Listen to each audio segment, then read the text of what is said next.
Modricni jo'natuvdik, kecha Neymarni jo'natdik. Bugun men birinchi marta futbol ko'rishni boshlab turib, shu oq futbolkada 7-raqamda yugurib yurgan bolani ko'rib, men oqlarga balet qilaman deganman-da boshida. Bugun shu bolani ham jo'natdik, haligi g'alati, o'sha tugadi u uchun futbol.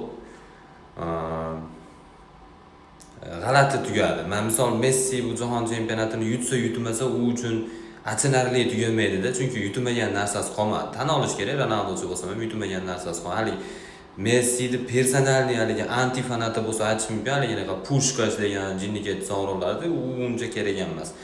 Hamma yo'lda yutib oldi-da. Ronaldo uchun bitta shu jahon chempionati qolib o'zi g'alati o'lyapti jahon chempionati. Hamma tugatyapti.